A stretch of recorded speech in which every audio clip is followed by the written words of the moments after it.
संसाधन के रूप में लोग, संसाधन के रूप में आपने भूमि, जल, वायु ये सारी चीज़ें पढ़ी थी, लेकिन इसमें मानव भी संसाधन के रूप में माने जाते हैं। देखिए, अर्थव्यवस्था में जनसंख्या की व्याख्या एक संपदा के रूप में की जाती है। इसके अनुसार मानव पूंजी में शिक्षा, प्रशिक्षण और स्वास्थ्य आदि के लिए निवेश किया जाता है। अब मानव पूंजी कौशल और उसमें स्थित उत्पादन के ज्ञान का स्टॉक होता है। संसाधन के रूप में लोग, इसका अर्थ किसी देश में कार्यरत लोगों के वर्तमान कौशल और क्षमताओं के संदर्भ में वर्णन करने का ये तरीका होता है। संसाधन के रूप में लोग यानी मानव संसाधन, अर्थव्यवस्था में उत्पादन सर्वाधिक महत्वपूर्ण दशा है। उत्पादन की दृष्टि से जनसंख्या पर विचार करना सकल उत्पादन के सृजन में उनके योगदान की क्षमता पर जोर देता है। अब जनसंख्या अन्य संसाधनों की तरह एक महत्वपूर्ण संसाधन है जिसे मानव संसाधन कहते हैं। जनसंख्या का विशाल आकार सकारात्मकता सूचक है, लेकिन भोजन, शिक्षा, स्वास्थ्य सुविधाओं की पहुंच से संबंधित समस्या होने पर इसे नकारात्मक पहलू समझकर अनदेखा कर दिया जाता है। और जब इसी मानव पूंजी को और अधिक प्रशिक्षण देकर अच्छा और उत्पादक बनाया जाता है, तब इसे मानव पूंजी निर्माण कहा जाता है। अन्य भौतिक पूंजी की तरह मानव पूंजी में निवेश अर्थात शिक्षा, प्रशिक्षण, स्वास्थ्य सेवा के द्वारा उत्पादकता को बढ़ाया जा सकता है। इसे अच्छी तरह प्रशिक्षित एवं और अधिक शिक्षित लोगों के द्वारा किए जाने वाले कार्यों के रूप में भी देखा जा सकता है।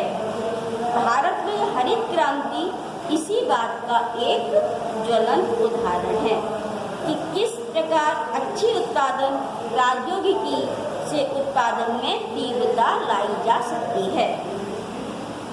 इसी प्रकार भारत में सूचना प्रौद्योगिकी की क्रांति भी एक उदाहरण है कि किस प्रकार भौतिक मशीनरी तथा प्लॉट की अपेक्षा मानव पूंजी के महत्व ने उच्च स्थान प्राप्त कर लिया है।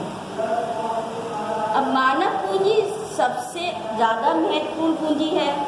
मानव पूंजी के रूप में उच्च आय प्राप्त करने वाले नागरिकों का लाभ समाज के प्रत्येक वर्ग को होता है, विशेषकर उन लोगों को जो स्वयं शिक्षित नहीं है। इस प्रकार मानव पूंजी अन्य भौतिक पूंजियों जैसे भूमि, जल संसाधन आदि है उनसे अधिक महत्वपूर्ण है, क्योंकि यह अपने आप में उपयोगी है। क्योंकि भूमि, जल वगैरह वे स्वयं गतिशील नहीं होती, स्वयं कुछ नहीं कर सकते, उसे मनुष्य ही करते हैं, लेकिन मनुष्य स्वयं ही एक उपयोगी है। तो भूमि आदि संसाधन जो कि भूमि आदि संसाधन नहीं है तो वो स्वयं उपयोगी नहीं है। अनेक दशकों से जनसंख्या की विशालता को एक दायित्व माना जाता है, मतलब बहुत जनसंख्या ज़्यादा है तो इसको एक हमारे लिए दायित्व है कि हमें इनके लिए कुछ करना है। उसे कभी परिसंपत्ति के रूप में नहीं देखा जाता, लेकिन विशाल जनसंख्या को देश के लिए दायित्व मानने की बजाय अगर इसमें निवेश करके इसे उत्पादन परिसंपत्ति में परिवर्तित किया जा सकता है तो ज़्यादा उपयोगी वो हो जाएंगे। जनसंख्या को उत्पादन परिसंपत्ति बनाने का जो आशय है कि जनसंख्या के प्रत्येक व्यक्ति को उत्पादन के योग्य बनना होगा और उन्हें उच्च आय प्राप्त करनी होगी। उच्च आय अधिक शिक्षित और अधिक स्वस्थ लोगों को तो लाभ पहुंचाती ही है, साथ ही वे समाज को भी अप्रत्यक्ष तरीकों से लाभ पहुंचाती है। और अधिक शिक्षित या अधिक स्वस्थ जनसंख्या का लाभ उन लोगों तक भी पहुंचता है जो स्वयं उतने शिक्षित नहीं हैं। अगर वास्तव में कहा जाए तो मानव पूंजी एक तरह से अन्य संसाधनों जैसे भूमि और भौतिक पूंजी से श्रेष्ठ है, क्योंकि मानव संसाधन भूमि और पूंजी का उपयोग कर सकता है। भूमि और पूंजी बिना मानवीय हस्तक्षेप के उपयोगी नहीं हो सकते। यह भी आपको समझाया। अब देखिए दो उदाहरण दिए हैं इसमें। आइए पहले ये पढ़ते हैं। जब शिक्षा, प्रशिक्षण और चिकित्सा सेवाओं में निवेश किया जाता है तो जनसंख्या मानव पूंजी में परिवर्तित हो जाती है। मतलब जो मनुष्य अगर उनको शिक्षित करें, उनको प्रशिक्षण दिया जाए कानून का और उनकी चिकित्सा सेवाओं में अगर उनके निवेश किया जाए तो वही जो साधारण मनुष्य होते हैं वो हमारी पूंजी के रूप में परिवर्तित हो जाते हैं। मानव पूंजी कौशल और उसमें निहित उत्पादन के ज्ञान के स्टॉक के मनुष्य में तो ज्ञान का स्टॉक होता है। जब उपलब्ध मानव संसाधन को शिक्षा तथा स्वास्थ्य द्वारा अधिक विकसित किया जाता है तब हम इसे मानव पूंजी निर्माण कहते हैं। मतलब हम साधारण मनुष्य को शिक्षित करते हैं, उनको स्वस्थ करते हैं, तो एक तरह से हम मानव पूंजी का निर्माण करते हैं। यह भौतिक पूंजी के ही समान देश की उत्पादक शक्ति में वृद्धि करता है। शिक्षा, प्रशिक्षण और स्वास्थ्य सेवा के द्वारा मानव पूंजी में निवेश भौतिक पूंजी ही की भांति प्रतिफल प्रदान करता है। अधिक शिक्षित या प्रशिक्षित लोगों की उच्च उत्पादकता के कारण अधिक आय होती है और सकल राष्ट्रीय उत्पाद में भी वृद्धि होती है। इस प्रकार एक डॉक्टर, अध्यापक, इंजीनियर तथा दर्जी तो वो अर्थव्यवस्था के लिए परिसंपत्ति होती हैं। अब हम दो उदाहरण पढ़ेंगे। एक सकल की कहानी पढ़ेंगे, एक विशाल की कहानी। उनके द्वारा हम समझेंगे। देखिए दो मित्र हैं, विलास और सकल। एक ही गांव सेमापुर में रहते थे। सकल की आयु 12 वर्ष थी। उसकी माँ शीला घर का काम देखती थी और इसके पिता बूटा चौधरी के खेत में काम करते थे। सकल घर के कामकाज में अपनी माँ की मदद करता था। वह अपने छोटे भाई जीतू और बहन सीतू की भी देखभाल करता था। और उसके चाचा श्याम ने मैट्रिक की परीक्षा पास की थी, लेकिन वे घर में बेकार बैठे थे क्योंकि उन्हें कोई नौकरी नहीं मिली। बूटा और शीला चाहते थे कि उनका बेटा सकल पढ़े लिखे। वे उस पर गांव के स्कूल में नाम लिखाने के लिए जोर देते थे, जिसमें उसने शीघ्र प्रवेश भी पा लिया और उसे पढ़ना शुरू किया। उच्चतर माध्यमिक की परीक्षा पास कर ली। उसके पिता ने उसे अपनी पढ़ाई जारी रखने के लिए भी राजी कर लिया। उन्होंने सकल के लिए कंप्यूटर के व्यावसायिक कोर्स में अध्ययन के लिए कर्ज लिया। सकल प्रतिभाशाली था और आरंभ से ही पढ़ाई में उसकी रुचि थी। उसने बड़ी लगन और उत्साह से अपना कोर्स पूरा किया। कुछ समय के पश्चात उसे प्राइवेट फर्म में नौकरी मिल गई। उसने एक नए प्रकार के सॉफ्टवेयर को डिजाइन भी किया और इस सॉफ्टवेयर से फर्म को अपनी बिक्री बढ़ाने में सहायता मिली। उसके बॉस ने उसकी सेवाओं से प्रसन्न होकर उससे पदोन्नति दी। अब विलास की कहानी। तो विलास तो 11 वर्ष का लड़का था। वह सकल के ही गांव में रहता था। विलास के पिता महेश एक मछुआरे थे। विलास जब 2 वर्ष का था उसके पिता की मृत्यु हो गई थी। माँ गीता ने मछलियाँ बेचकर अपने परिवार को पाला पोसा। वे जमीन के तालाब से मछलियाँ खरीदती और निकट की मंडी में बेचती थी। वह मछलियाँ बेचकर एक दिन में केवल 150 रुपये कमाती थी। विलास गठिया का रोगी बन गया। उसकी माँ के पास इतने पैसे नहीं थे कि वे किसी डॉक्टर को दिखा पाती। वह स्कूल भी नहीं जा सका। उसकी पढ़ने में रुचि नहीं थी। खाना पकाने में अपनी माँ की मदद करता था। छोटे भाई मोहन की देखभाल करता था। कुछ समय पश्चात उसकी माँ बीमार पड़ गई। उनकी देखभाल करने वाला कोई नहीं था। परिवार में उनकी सहायता करने वाला भी कोई नहीं था। विलास भी उसी गांव में मछलियाँ बेचने के लिए फिर बाध्य हुआ।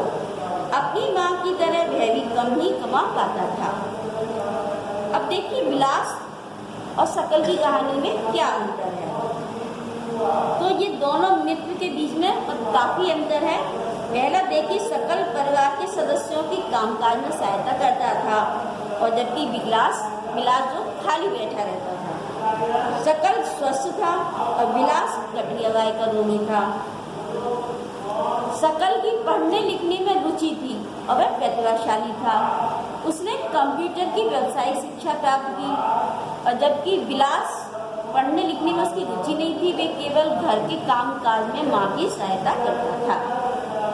शकल ने अपने परिश्रम से नौकरी में पदोन्नति प्राप्त की, जबकि विलास को अपनी माँ की ही तरह मछलियाँ बेचकर ही अपना गुजारा करना पड़ता था। तो इन दोनों कहानियों का अर्थव्यवस्था की दृष्टि से अगर हम तुलनात्मक विश्लेषण करते हैं तो स्पष्ट होता है कि शकल स्कूल जाता था, जबकि विलास स्कूल नहीं गया।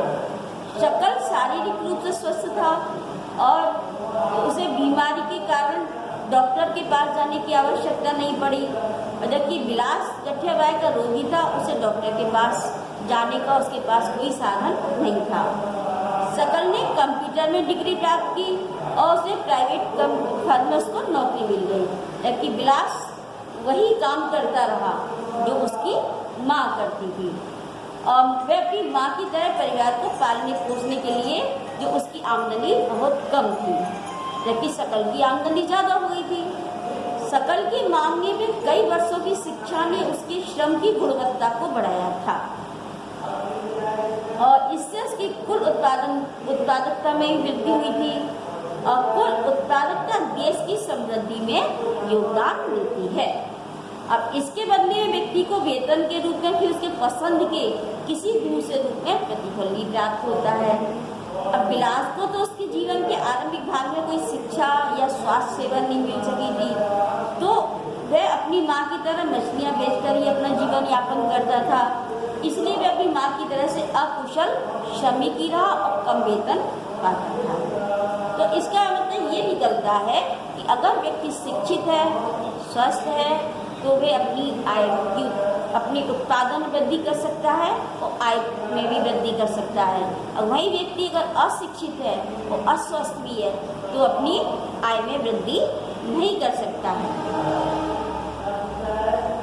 अब देखिए एक उदाहरण, और अब इस उदाहरण से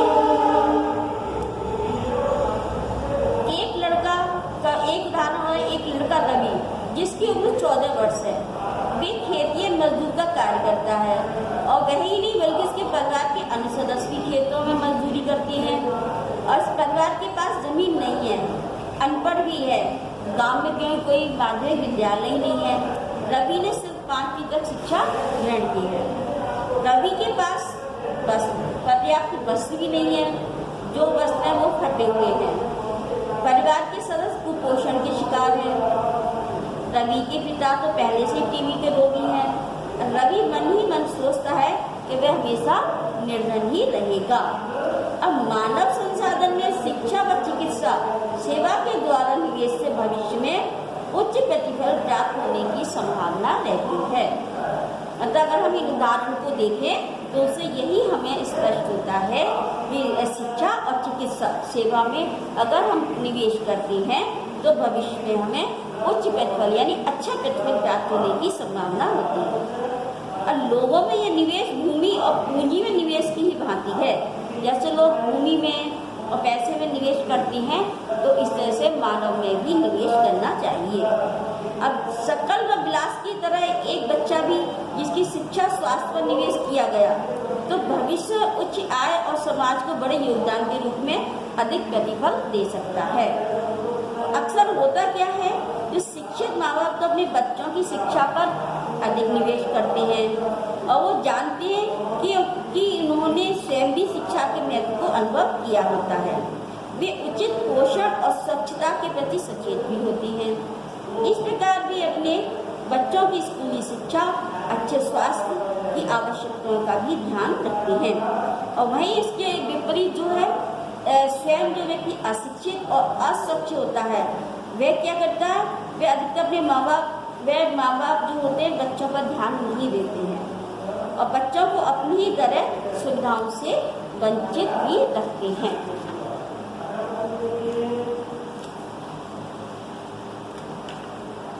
देखिए, जापान जैसे विकसित देशों ने भी मानव संसाधन पर सुविचारित निवेश किया।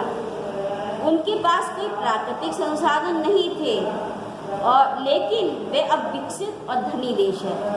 वे अपनी देश की आवश्यकता प्राकृतिक संसाधनों का आयात करते हैं, और उन्होंने लोगों में विशेष रूप से शिक्षा स्वास्थ्य के क्षेत्र में निवेश किया। अब लोग भूमि और पूंजी जैसे अन्य संसाधनों का कुशल उपयोग करने में समर्थ हैं। अगर मतलब यह व्यक्ति शिक्षित होगा तो वह अस्वस्थ होगा, तो वह भूमि और अन्य जो संसाधन है उनका उपयोग अच्छी तरह से कर सकता है, वह उसके लिए समर्थ बन जाते हैं। तो यही जापान के लोगों ने भी किया। अब इन लोगों ने जो कुशलता और प्रौद्योगिकी विकसित की, उसी से ये देश धनी और विकसित बने। तो ये है, अगर अपने देश को धनी बनाना है, विकसित बनाना है, तो मानव पूंजी निर्माण आवश्यक है।